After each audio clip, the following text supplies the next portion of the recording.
Bom dia a todos. É a primeira vez que eu venho à Canção Nova. E eu estou me sentindo tão bem. Mais ainda agora com essa bênção de todos nós aqui. E precisava muito disso, preciso, como todos nós precisamos. E eu me senti aqui acolhido, me senti em casa. E quero fazer um agradecimento especial ao Marcos Antônio, meu colega de trabalho, e que eu quero chamar e chamo de amigo também. Eu estava ouvindo antes a Salete cantando Jesus está vivo, e depois falando, e parecia, comentei com ironia, que ela estava falando comigo. Ela falava exatamente para mim. E acho que muita gente deve ter pensado a mesma coisa. Eu também gosto de pensar em Jesus assim, vivo. Muito melhor do que na cruz, mas caminhando entre nós o tempo todo. Antes, durante, depois, em todo lugar. Bem, há quase 2 anos atrás, eu fui convidado, assim como outros colegas de outros estados, formando um grupo de aproximadamente 12 pessoas, para trabalhar na CPI da pedofilia. A CPI é a Comissão Parlamentar de Inquérito, que investigaria os crimes ligados à pedofilia, e de fato investiga. E eu fiquei muito honrado e feliz com esse convite, mas pensei o seguinte: eu sou promotor de justiça há 18 anos, e já vi muitos casos de abuso sexual, exploração sexual de crianças. Mas jamais imaginei que fosse encontrar o quadro estarrecedor que a gente vê no Brasil e no mundo todo. É uma coisa que, inclusive, para nós que trabalhamos diretamente com isso, e temos aqui muitos colegas que também enfrentam esse problema, causa muito sofrimento. Causa muito sofrimento, porque a gente tem que encarar aquela miséria humana, que é o criminoso, mas que é filho de Deus também. E, para mim, especialmente, o pior é conversar com as vítimas, com as crianças que são vítimas de abuso sexual, de exploração sexual. Bem, chamado a participar da CPI, eu quis participar, é evidente, e fiquei muito feliz com isso, porque, afinal de contas, a Constituição brasileira, que é a nossa lei mais importante, tem como a única vez que ela se refere, usa o termo absoluta prioridade, é no artigo 227, e é para falar dos direitos da criança e do adolescente. E esse é o objetivo da CPI da pedofilia. É principalmente defender os direitos da criança e do adolescente, especialmente em relação aos crimes ligados à pedofilia, conforme o artigo 227, que estabelece a única vez em que a Constituição fala de prioridade absoluta, repito, nos direitos da criança e do adolescente. Bem, começando a trabalhar na CPI, nós estivemos em vários estados do país, vários locais, ouvimos centenas de pessoas, e a realidade se impôs para mim, mostrou o que acontece. A princípio, acho importante a gente fazer uma distinção. Exploração sexual e abuso sexual são os principais tipos de delitos ligados à pedofilia. O abuso sexual é aquele que o crime que a pessoa pratica visando a sua satisfação própria. E a exploração sexual, geralmente visando lucro. São tipos de violência contra a criança, dentre os vários tipos que existem, né? E nós podemos ver a negligência, o abandono, o trabalho infantil e os crimes ligados a sexo. Hoje em dia nós temos ouvido muito falar sobre pedofilia, sobre abuso sexual, vários casos têm ocupado a mídia. E por que isso? Na verdade, esse crescimento tem sido registrado. Eu estive no Hospital Pérola Byington, aqui no estado de São Paulo, e lá se registrou um aumento enorme dos delitos sexuais praticados em geral e especialmente contra a criança. Um quadro que veio numa crescente desde 1994, como a gente pode ver naquela estatística ali. Em 2008, houve um crescimento muito acentuado dos delitos especialmente contra a criança, delitos sexuais contra a criança, menor de 12 anos. Chegou, em 2008, os delitos contra menores de idade, mais da metade do que foi tratado lá no Hospital Pérola Byington. Bem, mas por que isso tem aumentado? Será que tem de fato aumentado? Na verdade, o que a gente observa é que esses delitos sexuais contra crianças sempre ocorreram. Mas, na maioria das vezes, ficam escondidos, são jogados debaixo do pano. E hoje eu estou aqui para pedir a todos que realmente levem em consideração essa prioridade absoluta, que está na lei, mas nem precisaria estar, tem que estar mesmo dentro do nosso coração, para que a gente mostre isso e possa combater. Ultimamente temos ouvido falar mais, principalmente por dois fatores. O uso da internet, que traz um relativo anonimato para aquela pessoa que, através da internet, vai buscar assediar uma criança. Mas também pelas campanhas de esclarecimento, como, por exemplo, a campanha Todos contra a Pedofilia, a campanha Proteja, que é do Estado de Minas Gerais, e muitas outras campanhas que existem não só no Brasil, mas no mundo inteiro, porque esse é um problema que atinge todo mundo, né? Bem, os crimes ligados à pedofilia, que são combatidos pela CPI da pedofilia, são principalmente os crimes de pornografia infantil, os crimes ligados à exploração e os crimes de estupro. Estupro e, até 7 de agosto, estupro e atentado violento ao pudor. Depois disso, com a lei nova, o estupro de vulnerável, principalmente. E a CPI procura trabalhar em 3 campos: a produção legislativa, a conscientização da população e as audiências públicas. Nós fizemos várias viagens, e nessas viagens, onde pudemos escutar casos que ocorrem em outros estados, pelo Brasil todo, é que foi realmente se mostrando a cara desse tipo de delito. Existe, por exemplo, um caso famoso em Boa Vista, Roraima, que mostra bem a extensão desse delito. Porque muitas vezes nós pensamos que o abuso sexual e a exploração sexual acontecem nas classes menos favorecidas financeiramente, ou com menos instrução, mas isso não é verdade. Acontece em todas as classes, acontece em todos os níveis intelectuais e de instrução. Em Roraima, lá em Boa Vista, um procurador do Estado de Roraima, um advogado do Estado, não um procurador do Ministério Público, e 2 empresários e policiais militares, todos eles envolvidos numa rede que explorava e usufruía de crianças, usufruía sexualmente de crianças de 5, 6 anos de idade.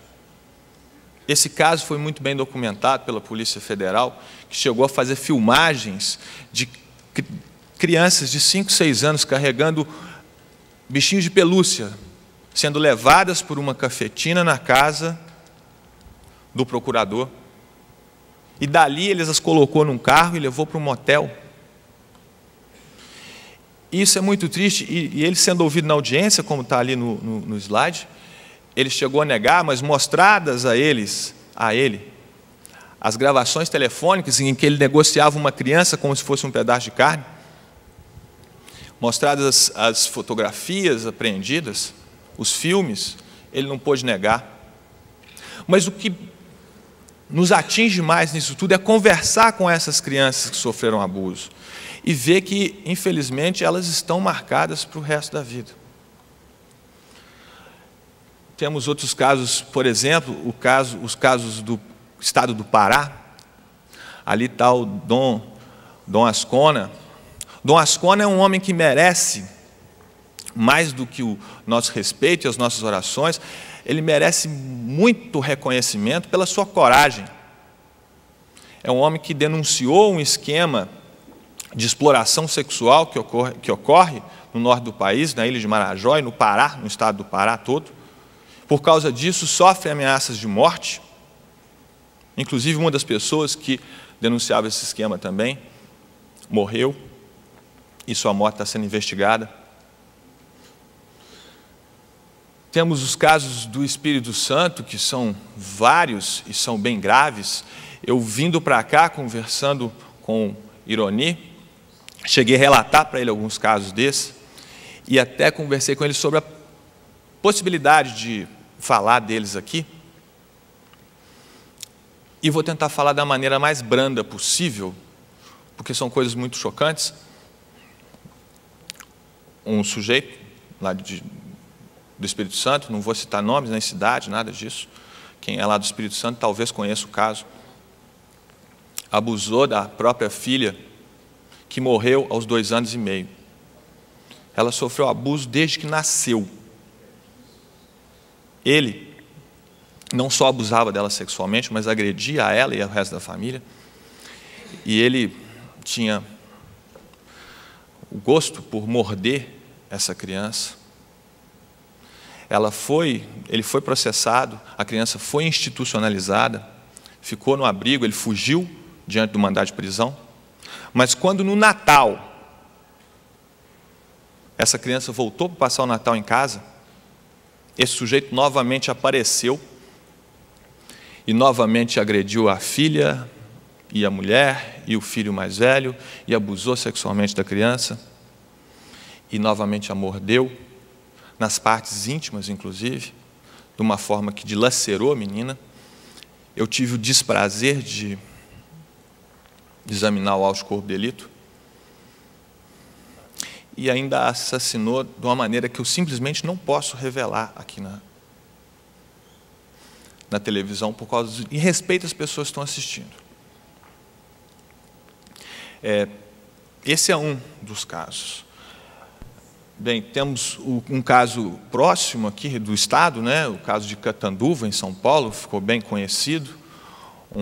Uma pessoa que abusou de mais de 50 crianças e, além de abusar, está sendo investigado o seu envolvimento na divulgação de fotos dessas crianças para outras pessoas de poder aquisitivo maior que iriam abusar também. Temos os casos do Amazonas, em Manaus, em Coari, em Tefé. O caso de Tefé é muito famoso, que infelizmente envolve um colega nosso, assim, operador do direito, um juiz. Aliás, existem juízes e promotores, e quando se fala em pedofilia, muitas vezes muita gente se refere aos padres da Igreja Católica, mas esquecem que existem pastores e pais de santo e pessoas sem religião. Infelizmente, isso não tem fronteira. Existe o caso do Piauí, de Corrente, e eu não posso me alongar muito nesses casos que estão em investigação. Ali, evidentemente, que não identificadas, estão 2 criancinhas que sofreram abuso sexual, e eu conversei com elas e elas relataram o fato. Aliás, o único pedido que elas fizeram foi, depois que terminou, elas já estavam, graças a Deus, em recuperação, ainda pediram o seguinte: elas viram que eu conheço, tenho o prazer de ser amigo do Padre Fábio, e elas falaram: o senhor conhece o Padre Fábio? Por favor, pede a ele para rezar para a gente, mandar um beijo para a gente. Em Minas Gerais, que é o meu estado, eu sou promotor do estado de Minas Gerais, promotor de justiça do estado de Minas Gerais, temos muitos casos. Essa foto que vocês podem ver da menina segurando uma lata de cerveja e um microfone é a única que pode ser mostrada. E ela foi capa da revista Carta Capital em abril ou março do ano passado, porque, infelizmente, essa menina sofreu abuso sexual durante mais de ano, e a mãe fazendo vista grossa. O que acontecia? Um sujeito que era amigo da família pegava essa criança e levava ela para passear. E a criança aparecia em casa com presentes, com celular, com isso e aquilo. Esse caso foi descoberto graças a uma professora que notou que a criança estava machucada, e ela acabou falando e fazendo a busca e apreensão na casa do autor. Foram descobertas dezenas de fotos e filmes dessa menina com ele. Ali tem vários outros casos. O caso que aconteceu em Uberlândia é emblemático e eu acho que merece ser mencionado. A mãe de uma menina de 6 anos, ela tinha 27 por aí, começou a namorar um professor universitário com pós-graduação e etc. E depois de um tempo começaram a ter relação sexual os 3. A menina junto com a mãe. E fotografaram isso. E eu fico pensando a que nível chega esse tipo de corrupção para essa criança. Porque se uma menina de 6 anos de idade está do lado da sua mãe, tudo que está acontecendo ali está certo. E foi isso que aconteceu quando o abusador e a mãe foram presos, processados e presos. A menina chorou e não entendeu o que aconteceu. Nas fotos pornográficas, ela aparecia rindo. Ela falou: por que eles foram presos? O que eu fiz? Ela sequer entende o que aconteceu, porque ela estava do lado da mãe. Imaginem o dia em que essa menina entender o que aconteceu com ela. O tanto que ela foi agredida. E ainda será, infelizmente, inevitavelmente. Em todos os seus direitos, que estão na Constituição como prioridade absoluta, mas tem que sair de lá. Tem que vir para dentro da gente. Tem que vir para a realidade. E me desculpem de estar relatando alguns desses casos, eu falei superficialmente sobre alguns. Isso não tem a intenção, de modo algum, de causar ira ou raiva. Eu não acredito nisso. Eu acredito que você ter raiva, e eu já ouvi essa frase uma vez, mas não me lembro o autor, ter raiva é como se você tomasse veneno e esperasse seu inimigo morra. Porque quem está envenenado é você. A gente tem que ter, sim, indignação, porque às vezes isso que nos leva para frente. E quando hoje a Salete estava falando, eu fiquei muito emocionado e pedi com muito fervor aquela capacitação. Pedi e peço por favor a todos que aqui estão e os que não estão aqui também. Peço ao Espírito Santo que arranque do nosso peito o ódio, a raiva, mas que deixe a indignação, para que a gente leve adiante o combate, principalmente a prevenção a esse tipo de delito, que realmente atinge aquilo que há de mais caro, depois de Deus para mim, e acho que para qualquer pessoa com o mínimo de senso. O mais importante que existe são as crianças. É a razão de ser até biológica da gente. Bem, e esses tipos de casos não são privilégio, aliás, isso não é privilégio de modo algum, do Brasil. Isso acontece no mundo inteiro, né? Existe turismo sexual no Brasil e fora dele. Nós estivemos fazendo um curso no exterior, nos Estados Unidos, durante uma semana, junto ao FBI e à Interpol, e pudemos observar que, infelizmente, Existem lugares em que isso é até institucionalizado. Tem clubes organizados, tem símbolos. E muita gente simplesmente organiza esse tipo de excursão para vir ao Brasil, especialmente nos estados mais pobres, nos lugares mais atingidos pela ignorância, para explorar as nossas crianças. Dom Ascona é uma das pessoas que denuncia esse tipo de delito. Bem, na internet, a situação não é diferente. Infelizmente, a internet é uma porta que traz muitas coisas ruins para a sua casa. E muitas coisas boas também. A gente tem que saber, a internet não é ruim, muito pelo contrário, é um excelente e indispensável instrumento de hoje em dia. Mas ela também é uma porta aberta na sua casa para o mundo. Uma criança que está navegando na internet é como se ela estivesse parada no centro de uma grande cidade. Ela está sujeita a qualquer tipo de abordagem. E da mesma forma que nós devemos olhar o nosso filho quando está andando na rua, com quem ele anda, com quem ele fala, na internet também deve ser assim, porque a internet é o mundo. Por isso que eu sempre lembro uma coisa óbvia, simples. Lugar de computador usado por criança é num local acessível da casa. De preferência na sala, onde tenha gente que passe lá e olhe sempre.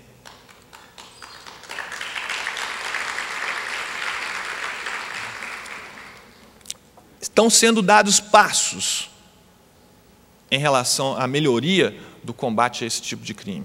Um passo importante foi em maio do ano passado, quando pela primeira vez na América Latina a Google entregou os conteúdos requisitados pela CPI da pedofilia, suspeitos de conter pornografia infantil. E as empresas, não só a Google, mas outras, sempre, sistematicamente, nós sabemos disso, especialmente os juízes promotores que aqui estão, sistematicamente se recusavam a fornecer esses elementos. E ainda continuam. Mas nós temos agora já um início de trabalho, um instrumento, que é esse acordo que foi firmado com várias empresas, não todas ainda, no sentido de preservar e fornecer esses dados.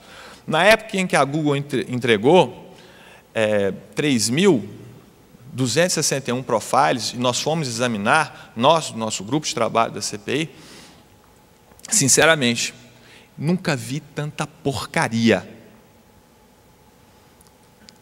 Os profiles podem ter uma foto ou podem ter 200 fotos. E a gente ia examinar para ver o que realmente daquilo ali era pornografia infantil, que é um crime ligado à pedofilia. Muita coisa não era. E muita coisa era. Pornografia infantil da pior espécie. Infelizmente, bebês sofrendo abuso sexual. Crianças pequenas, vilipendiadas, amarradas, agredidas ou simplesmente expostas. E, inclusive, verificamos outros delitos ali, crimes de racismo, crimes de ódio, até culto ao diabo foi verificado ali nessas páginas. Então, nós precisamos evoluir muito nesse trabalho de cobrar para que as empresas que fornecem acesso à internet e serviços telemáticos em geral cuidem, tenham a sua responsabilidade de guardar e fornecer esses dados quando necessários em uma investigação de um crime, especialmente um crime que atinge a nossa prioridade absoluta, que é a criança e o adolescente. Falar especialmente dessa questão, internet grooming. Muita gente sabe o que é. Na verdade, é uma expressão inglesa que significa o assédio contra crianças feito pela internet. O assédio sexual. Isso é uma realidade, isso acontece a cada dia. Essa semana, que acabou de passar, na minha comarca, tivemos um caso desse. Parece que todo mundo sabe que está na televisão, que quem está conversando com você numa sala de bate-papo pode ser aquilo que está falando ou pode não ser. Mas, infelizmente, muita gente ainda entra nessa conversa, especialmente criança e adolescente. Nós temos que saber. Existe esse assédio pela internet, ele já foi objeto de estudo de uma universidade da Inglaterra, que estabeleceu, inclusive, as fases em que ele ocorre. E é muito sério e pode acontecer dentro da nossa casa.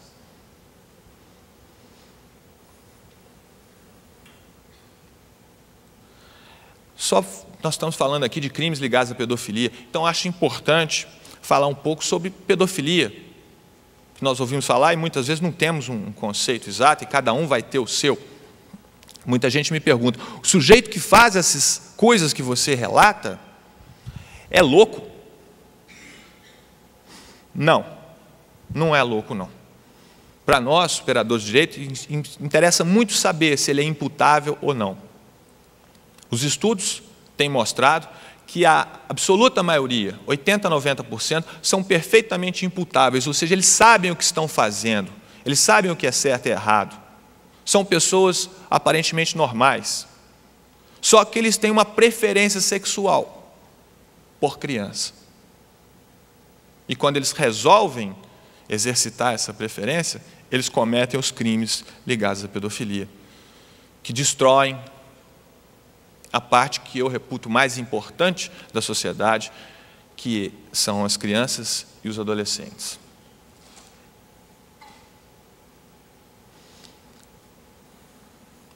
Bem, eu acho importante a gente falar um pouco, especialmente para mães e professores que estão nos ouvindo, alguns sintomas que podem indicar que uma criança sofreu um abuso sexual. Muitas vezes as mães são as primeiras a perceber, mas muitas vezes são os professores. Eu até registro aqui, meu pai é professor, minha mãe é professora, e não por causa disso, mas pela importância, eu reputo que é a profissão mais importante que existe. Mais importante. Educação é base de tudo. E muitas vezes são os professores que salvam crianças que sofrem abuso durante tempo. Então vamos ficar atentos a esses sinais. As crianças normalmente têm transtorno de sono e de apetite, enurese noturna ou ecoprese, ou seja, fazem xixi ou cocô na cama, evasão escolar, medo de frequentar a escola, depressão, baixa autoestima, conhecimento inadequado sobre sexo a criança apresenta, comportamento sexualizado, dificuldade no aprendizado. E a criança, embora nem sempre, quase nunca, verbalize o abuso, ela demonstra isso de várias maneiras. Uma maneira interessante é através de desenho ou de bonecos. Nós temos até exemplos de alguns desenhos feitos por crianças que sofreram abuso. Ali a gente pode perceber, no desenho acima e à esquerda, a criança faz as pessoas com olhos ameaçadores e os braços lembram órgãos sexuais. No outro, à direita, em cima, a criança desenha o pai, que era o abusador, e infelizmente, em caso de criança, o pai é mais de 20%, a estatística relativa ao pai, no caso de abusador, desenha o pai como um monstro. No de baixo, a criança desenha sua família unida e o pai afastado, porque ela queria esse afastamento, porque ela sofria com aquilo. Eu, há 3 semanas, me entrevistei com um pai que abusou de 2 filhas. E ele até chegou para mim e contou o que tinha acontecido, mas falou, mas eu não me lembro de nada. Eu falei, como o senhor está me contando? A minha mulher me contou. Ou seja, ela assistia. Eu falei, mas como que o senhor fez isso e não se lembra? Eu estava possuído pelo diabo.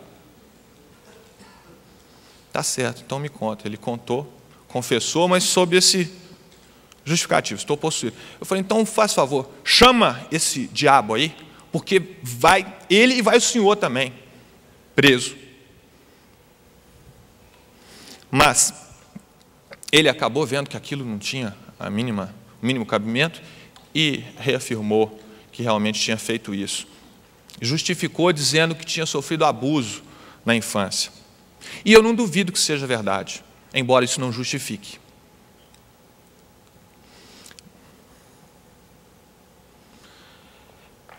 A legislação, uma das partes que a CPI da pedofilia trabalha é no sentido de produzir uma legislação, que é o nosso instrumento de trabalho, mais adequada ao combate desses crimes. Conseguimos já formular uma lei, a Lei 11.829, que trata de pornografia infantil. Não só disso, mas principalmente disso. Modificou os artigos 240 e 241 do Estatuto da Criança e do Adolescente. Essa lei foi muito importante porque ela criminalizou a simples posse de pornografia infantil. O que acontecia antes dela é que muitas vezes se fazia uma busca e apreensão, chegava na casa de uma pessoa suspeita, de produzir pornografia infantil, mas não podia ser feita uma prisão, porque ela dizia: eu jamais transmiti isso, eu não publiquei. Essa lei 11.829 até trouxe outras inovações, e ela foi muito importante, permitiu várias operações da Polícia Federal. E existem outras leis em andamento. Como eu já disse aqui, dia 7 de agosto, o Código Penal foi modificado e trouxe algumas novidades muito interessantes relativas aos crimes ligados à pedofilia, como, por exemplo, o estupro de vulnerável. Pela lei vigente, hoje, se qualquer menor de 18 anos sofrer um estupro, não há mais necessidade de que a família ou o representante legal se manifeste. Nós, do Ministério Público, podemos já tomar a iniciativa. Esses casos também correrão obrigatoriamente segredo de justiça, isso é muito importante também para preservar a vítima. Agora, falando de lei, se me permitem, porque no meio de tantas pessoas muito mais capacitadas do que eu, com certeza, eu acho que a lei é um instrumento importantíssimo, é evidente, e nós temos sempre que lutar por ela e preservá-la. Nós vivemos num Estado democrático de direito, e a lei somos nós que fazemos. Entretanto, jamais podemos esquecer que a lei é um instrumento ao lado de outros. E o nosso objetivo é a justiça, que é mais do que lei. Uma lei, inclusive, só é útil quando ela é interpretada com vista nisso, com vista o que a gente tem dentro do coração, nos ensinamentos de Deus, com o apoio, com a iluminação dada pelo Espírito Santo. Então, eu não vou me alongar muito nessa parte de legislação, especialmente falando com juízes e promotores especialmente. Por favor. Essa parte você pode passar. Eu quero falar sobre uma outra parte muito importante da CPI da pedofilia, é a parte da conscientização. As campanhas todos contra a pedofilia, a campanha Proteja e diversas outras campanhas que estão por aí, visando principalmente prevenir e proteger a criança dos crimes ligados à pedofilia. Quero especialmente agradecer as pessoas que espontaneamente se engajam nessa campanha, e temos feito por aí cursos, palestras, seminários, eventos esportivos, sempre com muita participação popular e com participação de muitas pessoas que emprestam o seu prestígio a essa campanha.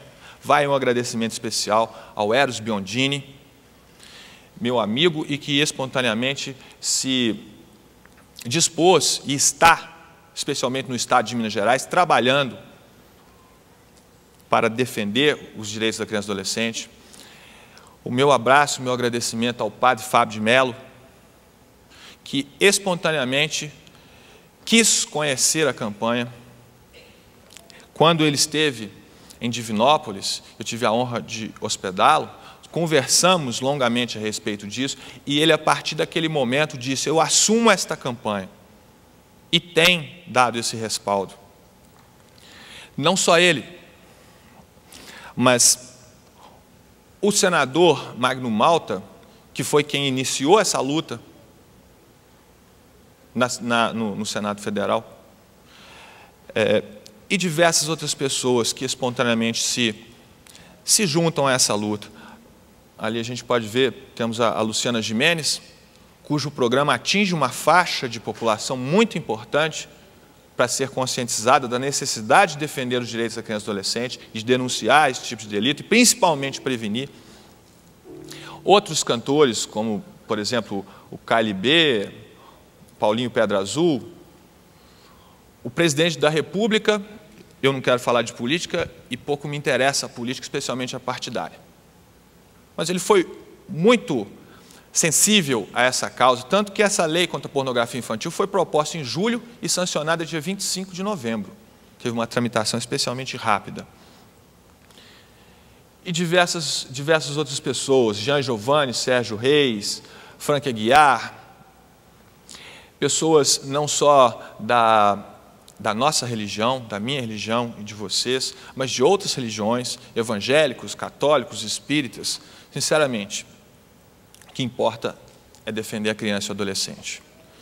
Dentro dessa campanha, temos feito seminários, palestras, atendido muitas e muitas pessoas, particularmente, e esse atendimento é muito importante, e os colegas do Ministério Público fazem esse atendimento, é da nossa atribuição, e sabem do que eu estou falando especialmente. Quantas e quantas vezes, ao acabar uma exposição em determinado lugar, eu sou procurado por uma pessoa que quer expor o caso dela, evidentemente em particular, às vezes simplesmente expor, às vezes simplesmente desabafar. Uma mulher adulta que já passou por sua vida praticamente quase tudo, e chega e fala: quando eu tinha 8, 9 anos de idade, eu sofri abuso sexual. E eu nunca mais fui a mesma. E eu não quero isso para os meus filhos. Não quero isso para ninguém. Bem, dentro dessa campanha também existe uma cartilha que é muito simples. Foi feita por mim e 2 amigas, a Mônica e a Neire, lá de Divinópolis, que ela simplesmente busca trazer, de uma maneira bem coloquial, algumas informações a respeito do fato. Nós temos divulgado essa cartilha, a capa é essa.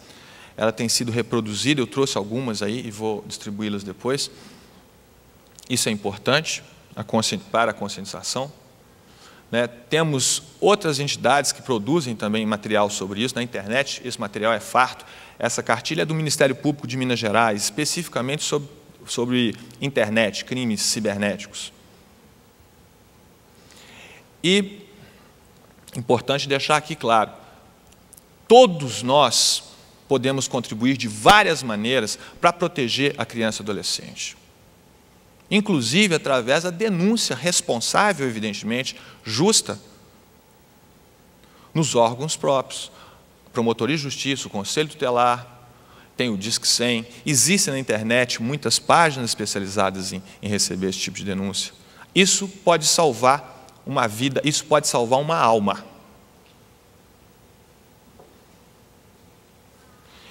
E quero também deixar aqui, muito importante, quando tratamos desse tipo de crime, muita gente muito indignada, e eu entendo isso, alguns até com ódio, querem sair atrás do criminoso. Mas lembre-se que o muito mais importante do que isso, e em primeiro lugar, deve vir a assistência à vítima, aquela criança. A primeira coisa que devemos fazer é buscar o atendimento médico e psicológico para aquela criança. Ouvi-la num ambiente adequado, sem acusações, sem procurar extrair dela, colocá-la contra a parede. E, se necessário, buscar a colocação dela num lugar seguro. Ao lado disso, mas menos importante um pouquinho, é a apuração do delito. Bem, para finalizar, meus amigos, eu quero novamente deixar aqui essa lembrança. Criança e adolescente são prioridade absoluta na nossa lei maior que a Constituição. Mas isso não é o mais importante. Elas têm que ser prioridade absoluta na nossa vida. Nada seremos se não cuidarmos hoje. Isso é para ontem das nossas crianças, dos nossos adolescentes. Nem precisamos do pensamento um pouco egoísta, quem vai cuidar de nós no futuro? Não é isso. O que será da raça humana, que é a imagem e semelhança de Deus? Olha, e o problema, infelizmente, é enorme. Estima-se que menos de 10% desse tipo de casos venham à apuração. O ano passado, foram movimentados na internet, de acordo com o FBI, mais de 3 bilhões de dólares em venda e compra de pornografia infantil. E para produzir pornografia infantil, você está corrompendo uma criança. Então, quero pedir a iluminação do Espírito Santo, para nos dar essa capacidade de enfrentar esse tipo de problema. Eu não sou a mesma pessoa que era há cerca de 2 anos atrás. A minha mulher, que eu amo, a Tereza Cristina, tem sentido isso, a minha família toda tem sentido. Ninguém passa por esse tipo de coisa ileso. Por isso eu me senti muito acolhido, ouvindo as palavras da Salete, e isso só o Espírito Santo pode nos dar. A capacidade de ter indignação, de ter os seus dons para enfrentar esse tipo de problema, que todos nós precisamos ter.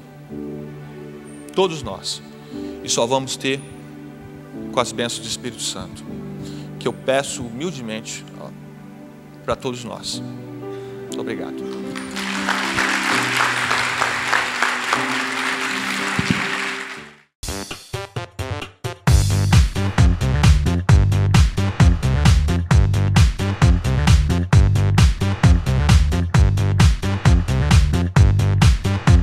CançãoNovaPlay.com. Assine já!